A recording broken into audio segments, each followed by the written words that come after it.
are a training consultancy based in Dubai, and we provide certified trainings in child protection, safe recruitment, positive handling, and we also undertake audits as well.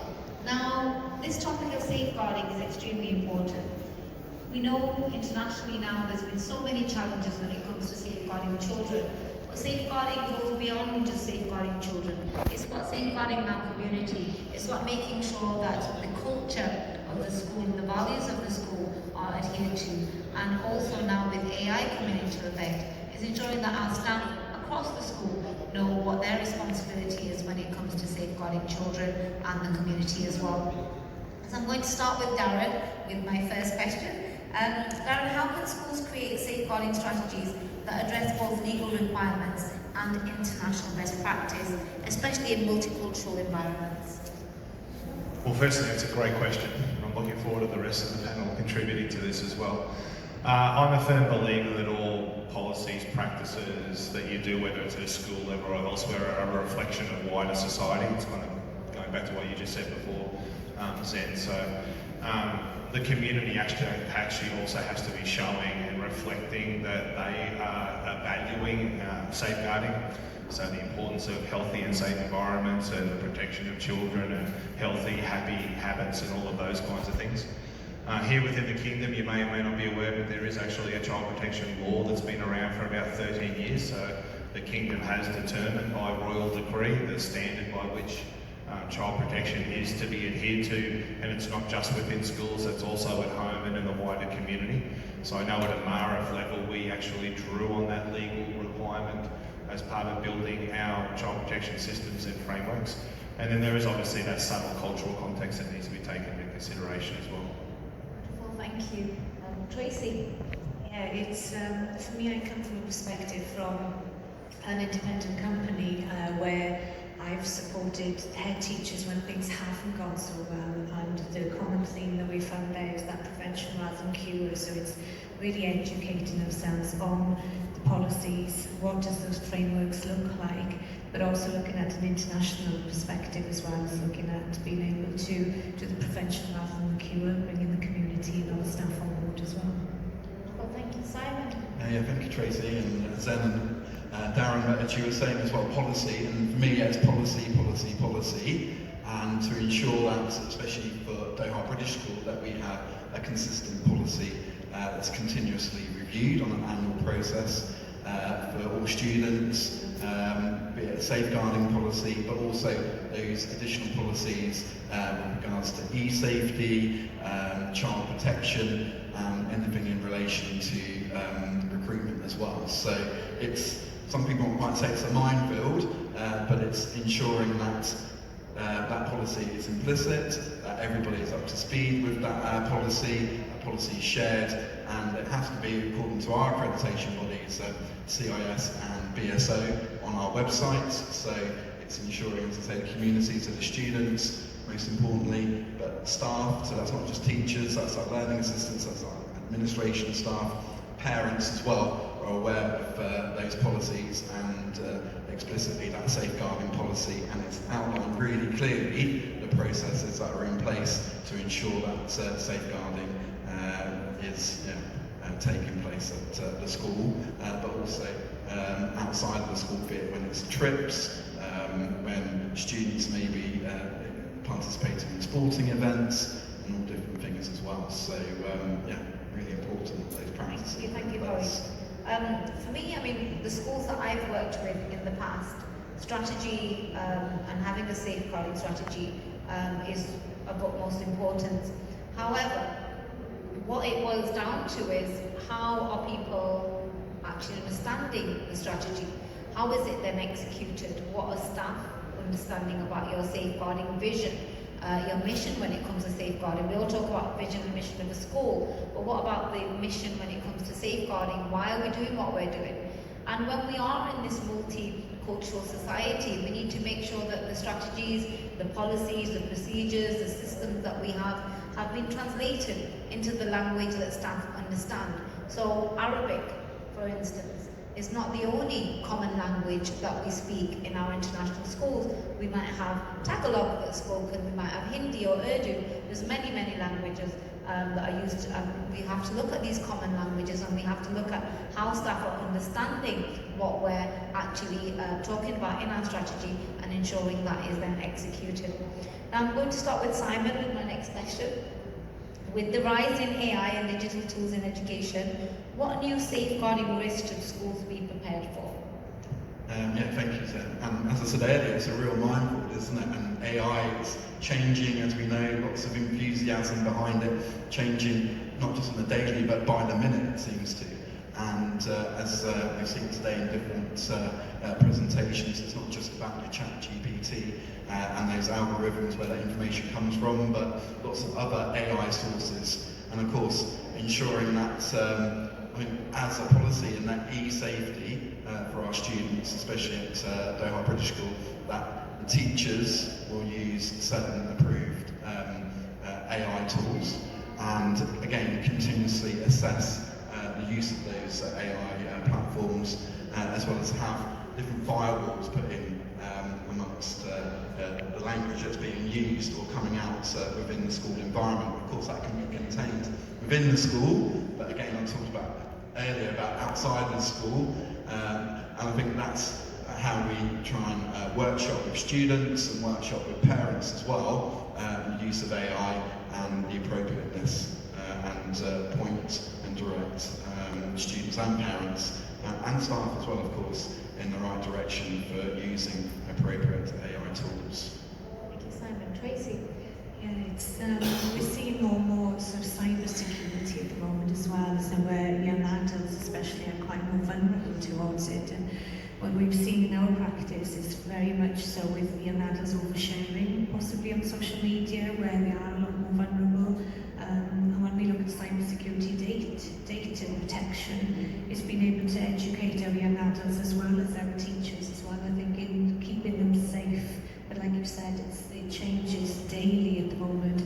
We personally work with cybersecurity teams within my work, and every single day they're having to monitor their own businesses and companies because of the change that's happening quite often. So when I'm working directly with my clients through the cybersecurity teams, it's the educational piece, keeping themselves safe. What are they sharing and how are they sharing it too? Wonderful, thank you.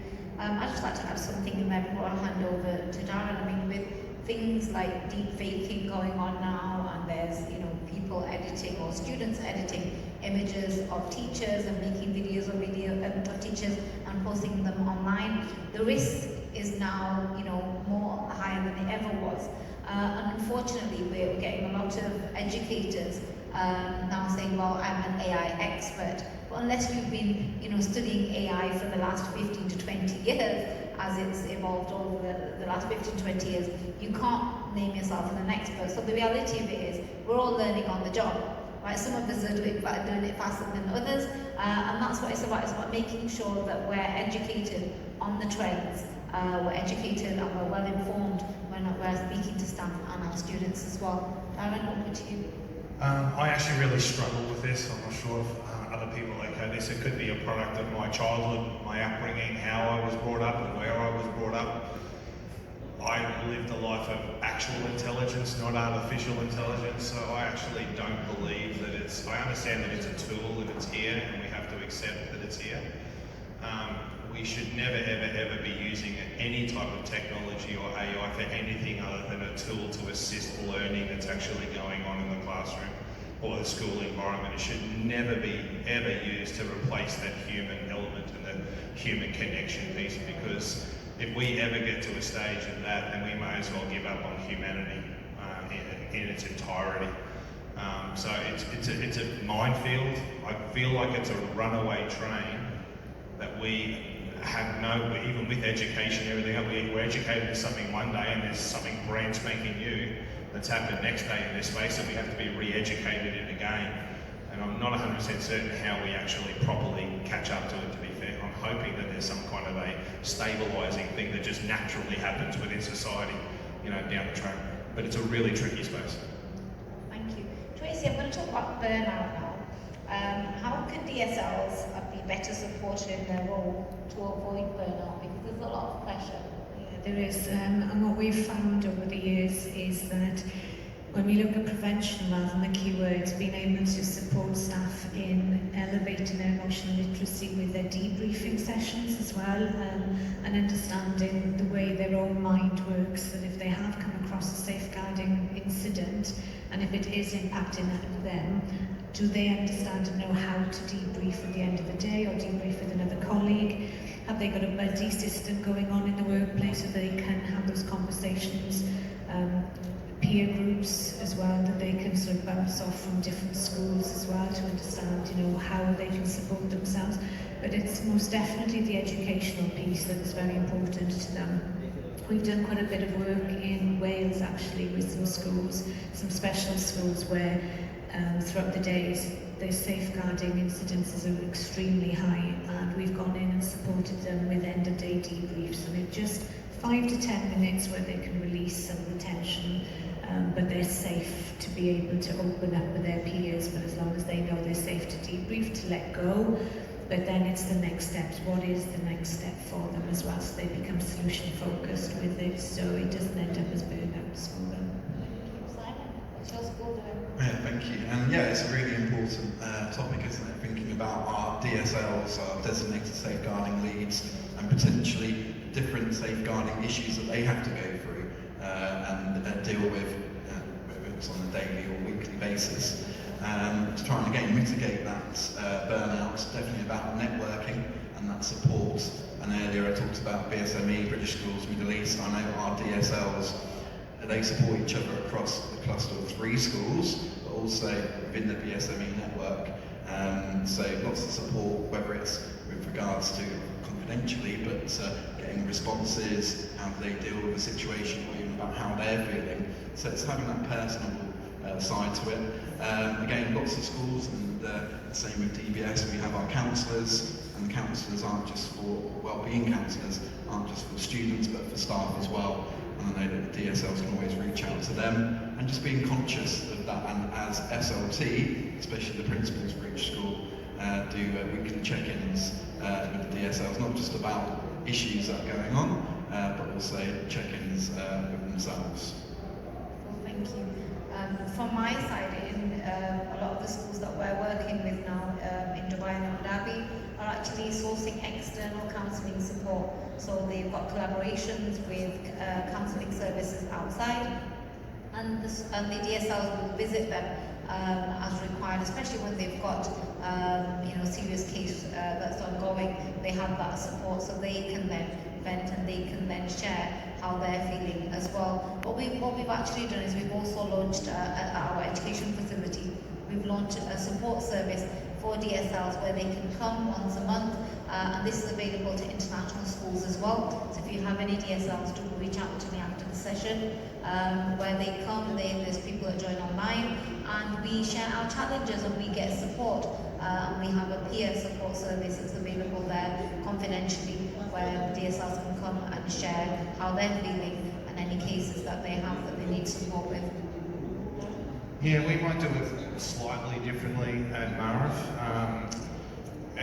We don't call them designated safeguarding leads, we call them child protection officers. Tomato, tomato, it's essentially the same thing. And in the framework that we use, it's the CIS model actually. The child protection officer must be an existing senior leadership member of each school, and safeguarding is actually a strategic rock. It's not just something that you do, it's actually something that you live by at a school level. So, notwithstanding that leaders don't also need support as well, someone who's already at an executive leadership position at a school who's having difficult conversations and having to deal with all sorts of things is probably a little bit better versed to be able to cope with those kinds of things that might be coming their way. They also don't work alone. We actually have child protection committees, so there's actually teams of 4 or 5 people in each school who have actually dedicated time and energy to child protection. So they have their own people who they can actually also talk with as well. And obviously the superintendent of the school as is needed as well.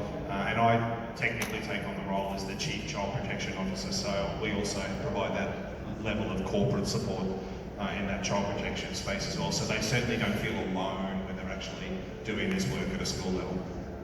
Thank you. And Darren, I'm going to stay with you. what are the practical steps that schools can take to improve early identification and intervention in cases of child protection?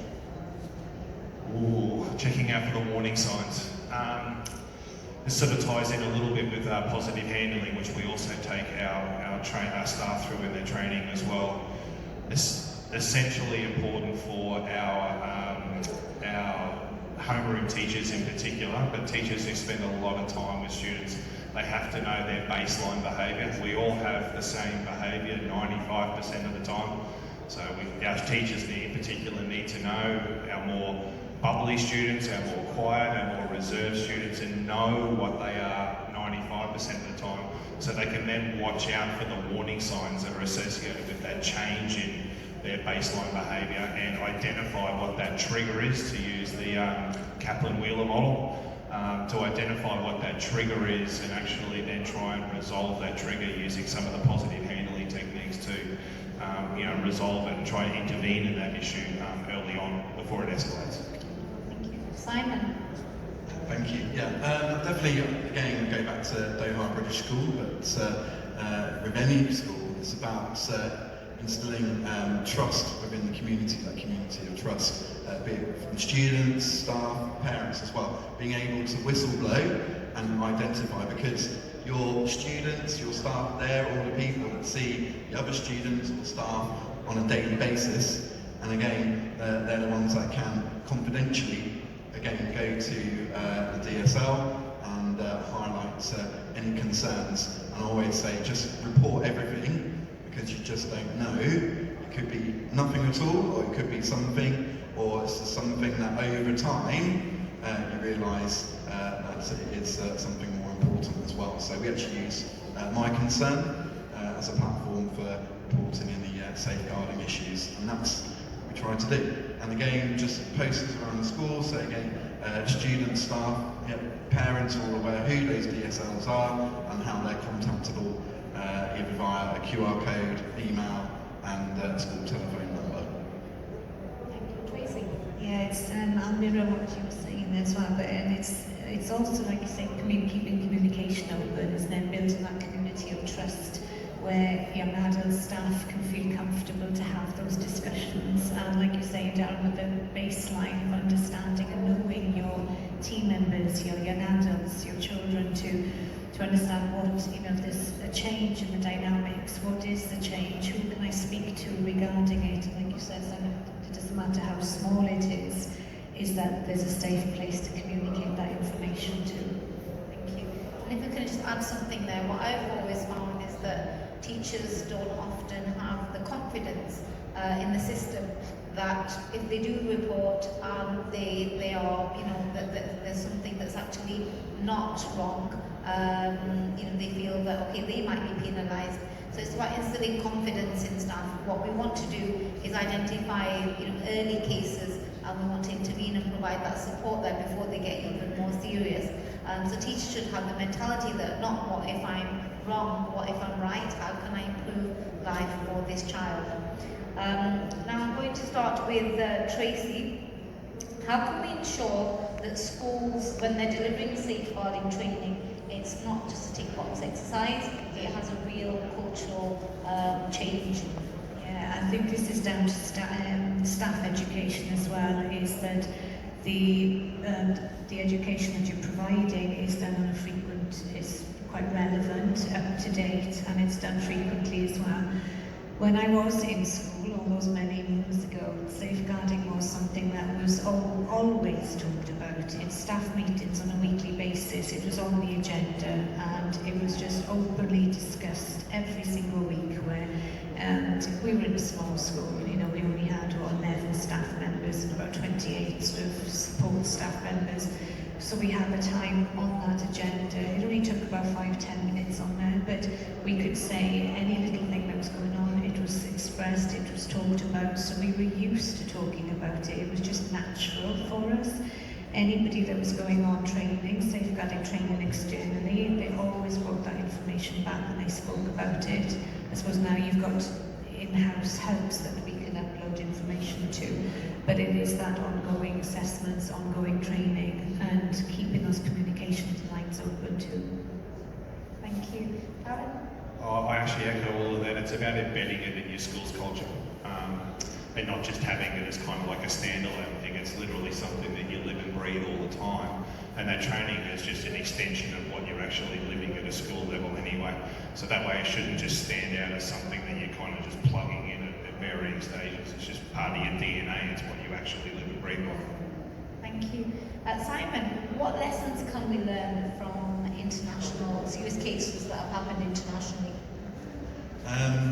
Yeah, Zen, good. I was going to add to the previous question as well, just again echoing what Tracy and Darren were saying, but not to make safeguarding fun, but what we do, we have like a weekly quiz or case study, what would you do? And it's emailed out to staff and they respond. And then the answers given as well, so it's kind of, I wouldn't like to say it's a fun thing, but it's just something that gets people thinking. But internationally, you're right, and it's about being aware internationally of safeguarding issues that have happened.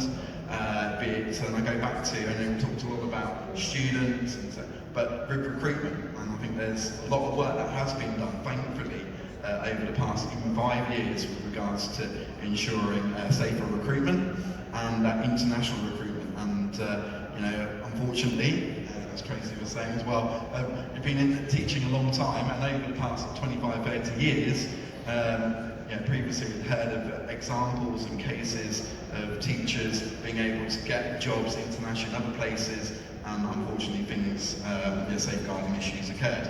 As I said, there's those links now, isn't there? So again, as we're in a shrinking world, as people say, that those connections, those recruitment, that safer recruitment processes, getting those references, but those phone calls to those principals, and having all that paperwork, be it a DBS, be it a police check, be it from any other country that it's certified, and then within country as well, to ensure that you have those safeguarding checks in place. That's, I feel, internationally with recruitment, it's really good.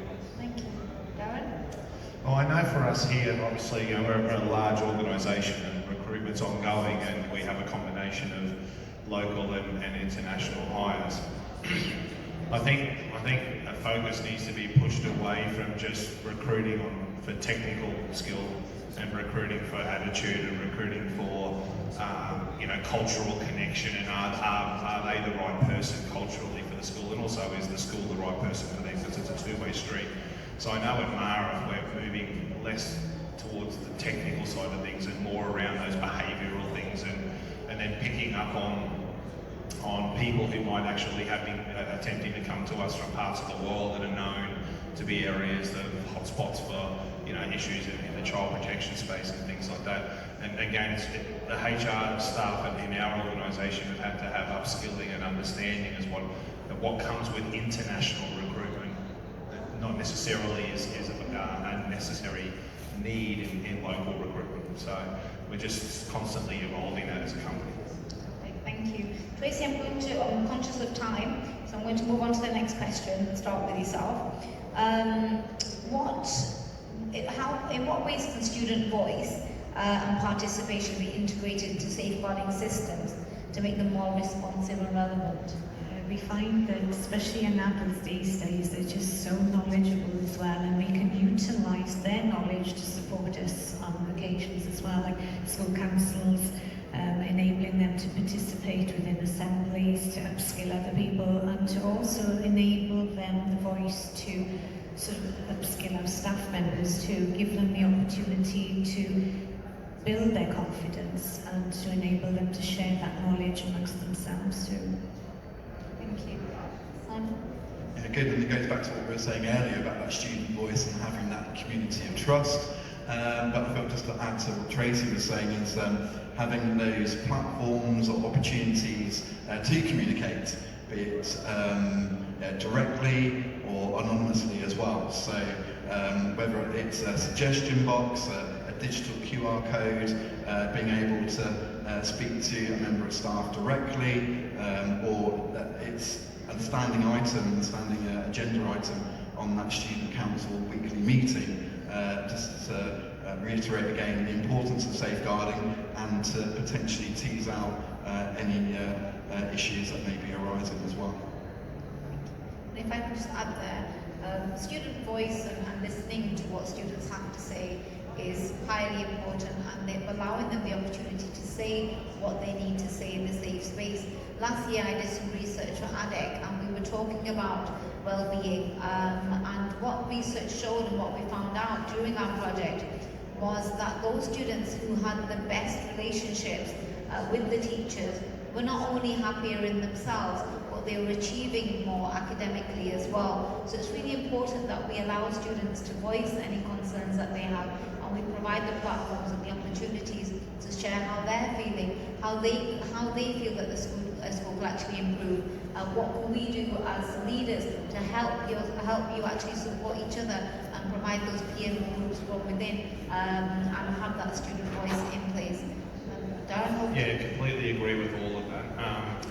In addition to student opportunities to refer their concerns, whether through suggestion boxes and QR codes, we do all of that stuff as well.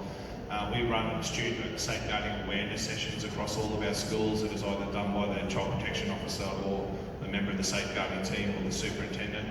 They generally have a student representative who's also co-facilitating that session as well. So the students are hearing from a peer or their peers when it actually comes to that. So we find that that's a lot more empowering as well. I also visit the schools, all of our schools, 3 times a year.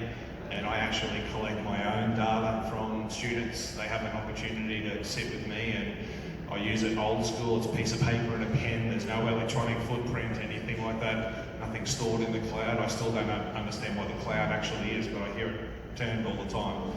And they give me feedback about how they're feeling their school is going through their eyes from a health and safety and child protection and a wellbeing space. And so I give that survey feedback back to the schools with recommendations for improvement. So we've been doing that for about 1.5 years now, and you can see that children coming to those sessions are starting to feel a lot more empowered and a lot more encouraged to be more vocal and open and honest in the feedback they actually give back to their school.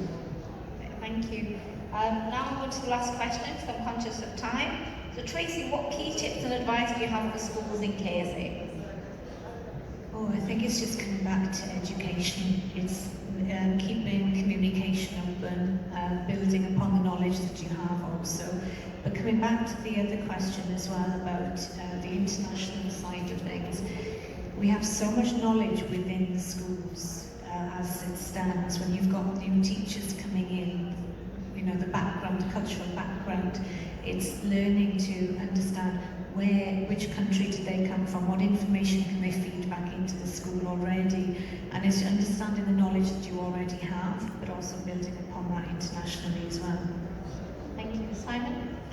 Yeah, thank you. Again, I go back to a lot of what we said during this panel discussion, starting off with policy. You've got your policy that gives you your instructions, and those clear instructions for your whole school community, all stakeholders to fulfil with regards to child protection, safeguarding, and e-safety as well. Not just stemming from policies, but those workshops, ensuring that everybody is informed, again, that whole community, and then reflecting as well, support for your DSLs and for the whole community and school environment, awareness, and reflection, and just to finish off, there's lots there, to report. So that you're reporting on whatever platform, and giving that opportunity to report any concerns.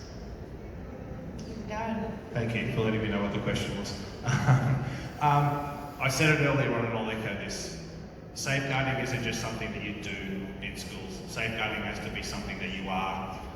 If you're just doing it, it'll become a transactional thing. You'll collect some data, but it won't actually inform any genuine improvement, and you won't make any genuine change. It has to be part of the fabric of your school. It has to be part of your DNA. It's what you live and breathe every single day. And ideally, you adopt a holistic approach. You don't just focus on just child protection. You also have to focus in on occupational health and safety, and making sure that the physical environment of your school is a healthy and safe workplace for everybody to actually be getting around the school. And then you've got to make sure that there's social and emotional health, not just for the students.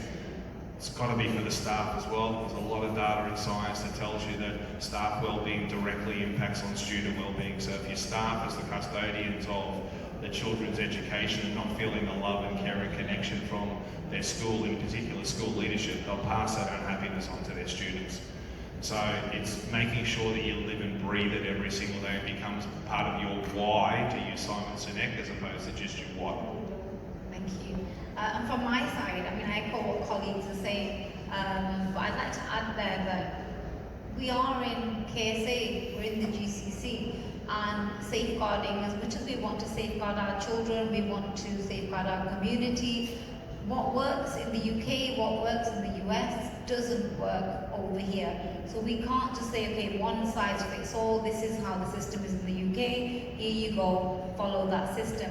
We're in the GCC, we're in the KSA, we have cultural values to take into consideration. We have religion that plays a big part in many of our students' lives. We have staff from all over the world, we've got international staffing bodies. Everyone has a different understanding. So we need to link it back to values. We need to make sure that safeguarding is our part of our culture, but we also need to make sure that our values and our culture is part of safeguarding as well. Thank you so much for watching today, and we look forward to seeing you again soon.